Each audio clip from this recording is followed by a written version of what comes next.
అయితే సీతక్క గారు ఇంతకుముందు అన్నారు అధ్యక్ష, హుజరాబాద్లో నువ్వు ఎంత తిరిగినావో వస్తావు రా అని. నేను ఆ సవాల్ని నేను స్వీకరిస్తున్నా అధ్యక్ష. తను ఎప్పుడు రమ్మంటే నేను హుజరాబాద్. కౌశిక్ రెడ్డి గారు సీతక్క అక్క లాంటిది కాదు, అందరికి అక్కనే. కానీ నువ్వు సబ్జెక్ట్లోకి వెళ్ళిపో. ఇంకొకటి లాస్ట్ అక్క, ఒక్కటి సార్, ఎందుకంటే అది ఒక్క నిమిషం అక్క. ఇంకొకటి కూడా అన్నారు సీతక్క గారు. ఏమన్నారు అధ్యక్ష? ఇలా కౌశిక్ రెడ్డి గారి లైఫ్ స్టైల్ డిఫరెంట్, నా లైఫ్ స్టైల్ డిఫరెంట్ అని అన్నారు. ఎస్, కరెక్ట్ అధ్యక్ష, వారు చెప్పింది కరెక్ట్, నేను ఏకీభవిస్తున్నా. డాక్టర్ వైఎస్ రాజశేఖర్ రెడ్డి గారు ముఖ్యమంత్రిగా ఉంటున్న 5 ఎకరాల ఇళ్లలో తనుంటురు, నేను చిన్న 500 గజాలలో నేనుంటున్నా అధ్యక్ష. ఎస్, తన స్టేచర్ నా స్టేచర్ ఒకటి కాదు అధ్యక్ష అని కూడా ఈ సందర్భంగా మీకు తెలియజేస్తా ఉన్నాను అధ్యక్ష. అధ్యక్ష ఇక ఇప్పుడు పోతే అధ్యక్ష, ఇప్పుడు పోతే అరే అయిపోయినా ఇలా ప్లీజ్ అధ్యక్ష. ఇలా ఒక్కసారి మీరు ఆలోచన చేస్తే ఇవాళ బీఆర్ఎస్ పాలన రైతులకి స్వర్ణయుగం, కాంగ్రెస్ పాలన రైతులకి సంక్షోభ యుగం అని చెప్పక తప్పదు అధ్యక్ష. ఎందుకంటే మీకు కొన్ని ఉదాహరణలతో చెప్తున్నా అధ్యక్ష, ఉట్టికి కూడా చెప్తలేను అధ్యక్ష. 2014-2015లో 34,97,571 ఎకరాలకి వరి సాగు విస్తీర్ణం ఉంటే అధ్యక్ష, 2023-24లో 1,18,10,992 ఎకరాలకి విస్తీర్ణ పెరిగింది అని చెప్పక తప్పదు అధ్యక్ష. ఇప్పుడు అంటే 83,13,421 ఎకరాల పెరిగింది సాగు విస్తీర్ణాన్ని చెప్పక తప్పదు అధ్యక్ష. అధ్యక్ష ఇదే సమయంలో వరి ధాన్యం ఉత్పత్తి 2014-2015 అధ్యక్ష కేవలం 68,17,273 టన్నుల నుంచి ఇవాళ 2,60,88,127 టన్నులకి పెరిగిందంటే ఇది కేసీఆర్ గారి హయాంలో పెరిగింది. వాస్తవం కాదా? ఒక్కసారి మీ గుండె మీద చేసుకొని ఆలోచన చేయండి అధ్యక్ష. అంటే 1,92,70,854 టన్నుల ఉత్పత్తి పెరిగింది. ఇది వాస్తవము. దేశంలోనే నంబర్ 1గా నిలబెట్టింది ఇది కేసీఆర్ గారి ప్రభుత్వం అని చెప్పక తప్పదు అధ్యక్ష. అదే విధంగా అధ్యక్ష 2014-2015లో అధ్యక్ష పత్తి సాగు విస్తీర్ణ 41,83,000 ఎకరాలకి ఉండేది అధ్యక్ష. అదే 23-24లోకి వచ్చేసరికి 60,53,000 ఎకరాలకి ఈ విస్తీర్ణ పెరిగింది అధ్యక్ష. అంటే దాదాపు 18,70,000 ఎకరాలకి ఈ విస్తీర్ణ పెరిగింది కూడా ఈ సందర్భంగా మీకు తెలియజేస్తా ఉన్నాను అధ్యక్ష. అదే విధంగా అధ్యక్ష 2014-15లో పత్తికి దిగుబడి 35,83,000 ఉండగా 2023-24లో ఇవాళ 63,97,000కి బేళ్లు చేరుకున్నది అని చెప్పక తప్పదు అధ్యక్ష. అదే విధంగా అధ్యక్ష ధాన్యం సేకరణ ఇవాళ రైతుల కోసం ఈ 10 సంవత్సరాలలో కేసీఆర్ గారి ప్రభుత్వంలో 1,33,000 కోట్ల రూపాయలతో రైతులకి చెల్లించి 722.92 లక్షల మెట్రిక్ టన్నుల ధాన్యాన్ని సేకరించడమని చెప్పక తప్పదు అధ్యక్ష. అదే విధంగా 11,437.55 కోట్ల రూపాయల ఇతర పంటలు కూడా కొన్నమని చెప్పక తప్పదు అధ్యక్ష. అధ్యక్ష వ్యవసాయ రంగంలో విద్యుత్ మౌలిక సదుపాయాల కోసం కేసీఆర్ గారి హయాంలో అధ్యక్ష 32,700 రూపాయలు ఖర్చు పెట్టినాం అధ్యక్ష. ఈ భారతదేశ చరిత్రలోనే ఎక్కడ లేని విధంగా అధ్యక్ష ఇలా రైతులకి 24 గంటల ఫ్రీ కరెంట్ ఇవ్వాలని చాలా గొప్ప ఆలోచనతోని ఈ 10 సంవత్సరాలలో 24 గంటల ఫ్రీ కరెంట్ ఇచ్చి 65,000 కోట్ల రూపాయలు ఇవాళ వాళ్ళకి సబ్సిడీ కింద ఇచ్చిన అధ్యక్ష. అంటే ఒక కరెంటు మీదనే దాదాపు కేసీఆర్ గారు 1,00,000 కోట్ల రూపాయలు ఖర్చు పెట్టిందని చెప్పక తప్పదు అధ్యక్ష. ఇలా స్వయంగా రైతే ఒక ముఖ్యమంత్రిగా ఉంటే ఎంత గొప్పగా ఒక రైతు గురించి ఆలోచన చేస్తాడనేది ఒక మాట చెప్తా ఉన్నాను అధ్యక్ష. ఇవాళ రైతు బీమా అనే ఒక పథకం పెట్టిండు అధ్యక్ష. ఈ రైతుల కోసము మనుషుల నుంచి ఆలోచించిన పథకం అధ్యక్ష. ఇది దురదృష్టవశాత్తు ఎవరైనా రైతు జరిగిపోతే ఆ రైతు కుటుంబాన్ని ఆదుకోవడానికి, ఆ రైతు కుటుంబం రోడ్డు మీద పడకుండా ఇవాళ దినవారం తిరగకంటే ముందే వాళ్ళ అకౌంట్లో 5 లక్షల రూపాయలు వేసి ఆ రైతు కుటుంబాన్ని ఆదుకుంటున్న పథకం రైతు బీమా పథకం అని చెప్పక తప్పదు అధ్యక్ష.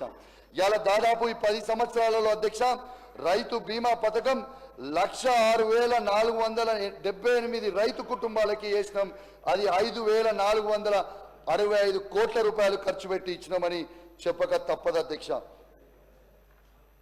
అధ్యక్ష, బీఆర్ఎస్ ప్రభుత్వం అధికారికంగా రైతులు పంట పండించిన ప్రతి గింజని మేము అధికారికంగా స్వీకరిస్తామని ఇవాళ కేసీఆర్ గారు ఆనాడు ప్రకటించింది కూడా మీ అందరు కూడా తెలియజేస్తా ఉన్నాను అధ్యక్ష.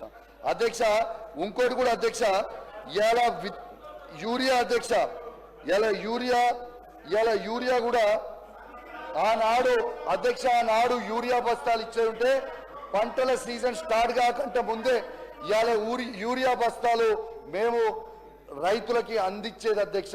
కానీ ఇవాళ షార్టేజ్ అవుతా ఉంది అధ్యక్ష. ఇది నేను చూపిస్తాను అధ్యక్ష.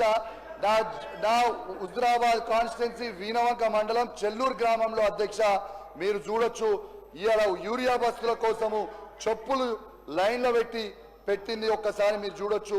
పాత కాంగ్రెస్ కాలంని మళ్ళీ గుర్తు చేసిరు అధ్యక్ష. అదే విధంగా రైతుల లైన్లో ఏ విధంగా నిల్చున్నారో ఒక్కసారి చూడండి అధ్యక్ష అని చెప్పి సందర్భంగా తెలియజేస్తా ఉన్నాను అధ్యక్ష. అధ్యక్ష, ఇవాళ దాదాపు విధి రకాల పంటల కోసం అధ్యక్ష 928 కోట్ల పాయింట్ 68 కోట్లతో 928.68 కోట్లతో 39.98 లక్షల క్వింటాల విత్తనాలకు ప్రభుత్వం రాయితీపై ఇచ్చింది అధ్యక్ష కేసీఆర్ గారు ఉన్నప్పుడు.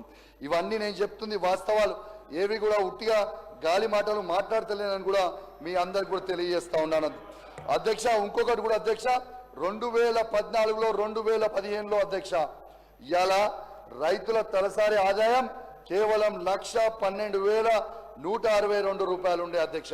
23-24 వరకు ఇవాళ రైతుల తలసరి ఆదాయం అధ్యక్ష 3,17,115 రూపాయలకి ఈ భారతదేశంలోనే నంబర్ 1గా నిలబెట్టింది కేసీఆర్ గారని చెప్పక తప్పదు అధ్యక్ష అని చెప్పి ఈ సందర్భంగా తెలియజేస్తా ఉన్నాను అధ్యక్ష. అధ్యక్ష, ఒక్క నిమిషం అధ్యక్ష, మీకు ఇంకోటి కూడా చెప్తున్నాను అధ్యక్ష. ఇవాళ రైతుల ఆత్మహత్యలు కూడా అధ్యక్ష, ఇవాళ దాదాపు 446 మంది రైతులై ఆత్మహత్యలు చేసుకున్నారు అధ్యక్ష. దయచేసి మిమ్మల్ని కోరుతా ఉన్నాను, ఒక్కసారి మీ గుండె మీద చేసుకొని ఏ విధంగా ఇబ్బంది పడతా ఉన్నారో మీ అందరు కూడా ఆలోచించాలని మీకు విజ్ఞప్తి చేస్తా ఉన్నాను అధ్యక్ష. ఇలా ఖచ్చితంగా ఆ రైతులందరినీ కూడా మీరు ఆదుకోవాలని కోరుకుంటూ ఇవాళ ఒకటి అధ్యక్ష, లాస్ట్ చెప్తున్నా అధ్యక్ష, ఇవాళ అట్లీస్ట్ మీ ద్వారా సభలో మాట్లాడితే గౌరవ ముఖ్యమంత్రి గారు సమాధానం చెప్తారని నేను అడుగుతా ఉన్నాను అధ్యక్ష. ఇది రైతుల పక్షాన్ని అడుగుతున్నా, ఎవరిని విమర్శిస్తలేను, రైతుల మంచి కోసం అడుగుతున్నా. నేను అడుగుతున్నా మీ నియోజకవర్గాలలో కూడా మీకు కూడా లాభం అవుతుంది కాబట్టి దయచేసి కొంచెం వినండి, నా చేతులు జోడించి మరి మీ అందరినీ కూడా కోరుతా ఉన్నాను. నేను ముఖ్యమంత్రి గారిని అడుగుతున్న సమాధానము మీరు తప్పకుండా చెప్పాలని ఆశిస్తా ఉన్నాను. మీరు వరంగల్ రైతు డిక్లరేషన్ ఇంకెన్ని సంవత్సరాల్లో అమలు చేస్తారు? అందరికీ రుణమాఫీ పూర్తిగా ఎప్పుడు చేస్తారు? రైతు భరోసా పైసలు ఎప్పుడు వేస్తారు? అన్ని పంటలకు మద్దతు ధర ఎప్పుడు ఇస్తారు? పంటల బీమా పథకం ఎప్పుడు అమలు చేస్తారు? ఏది అడిగినా సమాధానం లేదు, ఎప్పుడు అడిగినా సమాధానం రాదు అని ఇవాళ నేను అసెంబ్లీలో మిమ్మల్ని అడుగుతా ఉన్నాను. వాగు దాటేదాకా ఓడమల్లన్న, వాగు దాటిన తర్వాత ఓడమల్లన్న లాగా ఈ వ్యవహారం ఉందని చెప్పక తప్పలేదు అధ్యక్ష. కంక్లూడింగ్ అధ్యక్ష, అయిపోయింది. యానిమల్ హస్బెండరీ మాట్లాడి కంక్లూడింగ్ అధ్యక్ష, మీ మంచి కోసమే చెప్తున్నా. ప్లీజ్ చెప్తూ కొంచెం వినా, ఎట్లా నువ్వు అటు ఉండి మాట్లాడలేవు కదా సీనన్నా, నేను మాట్లాడతా ప్లీజ్, నేను చెప్పింది నేను అధ్యక్ష. ఇలా వాస్తవంగా మా శ్రీహరి అన్న మాట్లాడుతుంటే నేను ఇలా మత్స్య కార్మికులకి ఖచ్చితంగా అడుగుతాడు, వాస్తవాలు చెప్తాడేమో అని అనుకున్న అధ్యక్ష. కానీ తన స్పీచ్ అన్నీ విన్నా, ఏది కూడా అడగలేకపోయిండు. కానీ అధ్యక్ష ఇవాళ దాదాపు అధ్యక్ష యానిమల్ హస్బెండరీకి పోయినసారి బడ్జెట్లో కేటాయించింది 1980 కోట్ల రూపాయల అధ్యక్ష. ఈసారి దాని 1674 కోట్లకే కుదించిండ్రు. అంటే దాదాపు 306 కోట్ల రూపాయలు తగ్గించారు అధ్యక్ష. మరి 300 కోట్ల రూపాయలు తగ్గిస్తే శ్రీహరి గారు దానికి ధన్యవాదాలు చెప్తా ఉన్నారు. ఇది ఎంతవరకు కరెక్ట్ అని నేను అడుగుతా ఉన్నాను అధ్యక్ష. మత్స్య కార్మికులకి అధ్యక్ష, మత్స్య కార్మికులకి ఇవాళ బీఆర్ఎస్ ప్రభుత్వం ఉన్ననాడు కేసీఆర్ గారు ఉన్నప్పుడు అధ్యక్ష ఇది తప్పక చెప్పాలి అధ్యక్ష. ఎందుకంటే దాదాపు ఈ 7 సంవత్సరాల 2016-17 నుంచి 2020-23-24 వరకు అధ్యక్ష 523 కోట్ల రూపాయలు ఖర్చు పెట్టి 523 కోట్ల రూపాయలకి సేమ్ సబ్జెక్ట్ సార్, మీకు సబ్జెక్ట్ సేమ్. 523 కోట్ల రూపాయలకి ఖర్చు పెట్టి 550 కోట్ల చేప పిల్లలు, రొయ్య పిల్లలను మిషన్ కాకతీయ కింద కేసీఆర్ గారు అద్భుతంగా చేసిన 26,000 ట్యాంకులలో ఆ చేప పిల్లలు వేస్తే ఇవాళ పోయినసారి బడ్జెట్లో 2023లో మేము పెట్టినప్పుడు చేప పిల్లలకి 86 కోట్ల రూపాయలు పెట్టి 86 కోట్ల చేప పిల్లలు వేసినాం. ఇవాళ 22 కోట్లు పెట్టి 25 కోట్ల రొయ్యల పిల్లలు వేసినాం. దాదాపు 110 కోట్ల రూపాయలు మేము ఖర్చు పెట్టినాం. కానీ అధ్యక్ష ఈ పోయిన సంవత్సరంలో వీళ్ళు వేసిన చేపలకి ఎంత అంటే మత్స్య కార్మికులకి కేవలం 34 కోట్ల రూపాయలు ఖర్చు పెట్టి కేవలం 34 కోట్ల చేప పిల్లలు మాత్రమే వేసిర్రు. ఎందుకు 50 లక్షల చేప పిల్లలని తక్కువ వేసిర్రు, ఎందుకు రొయ్యలు వేయలేదు అని నేను మత్స్య కార్మికుల పక్షాన ఈ ప్రభుత్వాన్ని అడుగుతా ఉన్నాను. దయచేసి వాళ్ళని కూడా ఆదుకోవాలని కోరుతా ఉన్నాను అధ్యక్ష. దీని మీద ఒక చిన్న చెప్తా అధ్యక్ష. నా హుజురాబాద్ నియోజకవర్గంలో అధ్యక్ష మీకు చెప్తా, నా హుజురాబాద్ నియోజకవర్గంలో అధ్యక్ష ఇవాళ 304 వాటర్ ట్యాంకులు ఉంటాయి అధ్యక్ష. ట్యాంకులు ఆ ట్యాంకులు మా బీఆర్ఎస్ పార్టీ ప్రభుత్వం ఉన్ననాడు 60 లక్షల చేప పిల్లలు వేసినాం అధ్యక్ష. మొన్న వేసిన ట్యాంకులు కేవలం 200 ట్యాంకులలో వేసిండ్రు. ఆ 200 ట్యాంకులలో ఎంత వేసిండ్రు? కేవలం 26 లక్షలు మాత్రమే వేసిండ్రు. ఎందుకు తగ్గించురో నేను అడుగుతా ఉన్నాను. ఉదాహరణ అధ్యక్ష, మా కమలాపూర్లో పెద్ద చెరువు ఉంటుంది అధ్యక్ష. ఆడ ముదిరాజులు ఎక్కువ అధ్యక్ష. మేము 3,32,000 చేప పిల్లలు మేమేస్తే ఈ సంవత్సరంలో వీళ్ళు వేసింది కేవలం 1,66,000 చేప పిల్లలు మాత్రమే. సగానికి సగం తగ్గించరు అని చెప్పక తప్పదు అధ్యక్ష. మా వీణవంక పెద్ద చెరువుల అధ్యక్ష మేము ఉన్నప్పుడు 1,57,000 చేప పిల్లలు వేసినాం అధ్యక్ష. మొన్న వేసింది కేవలం 78,000 చేప పిల్లలు మాత్రమే వేసారు అధ్యక్ష. మా జమ్మికుంటలో నాయన చెరువులో 1,60,000 చేప పిల్లలు మేము వేసినాం అధ్యక్ష. కానీ మొన్న వీళ్ళు వేసిర్రు కేవలం 76,000 చేప పిల్లలు మాత్రమే అధ్యక్ష. మరి ఇది మత్స్య కార్మికులు ఏ తప్పు చేసిర్రు, ఎందుకు తగ్గించిర్రు అనేది ఇవాళ తెలంగాణలో ఉన్న మత్స్య కార్మికులకి మీరు జవాబు చెప్పాల్సిన అవసరం ఉన్నది అధ్యక్ష. అదే విధంగా అధ్యక్ష ఇంతకుముందు తను మాట్లాడుతూ అధ్యక్ష ఇవాళ షీప్ అనేది మనది, షీప్ అనేది సబ్జెక్ట్ మాట్లాడుతున్నాం. షీప్ అనేది మనము తగ్గించినామని చెప్పారు అధ్యక్ష.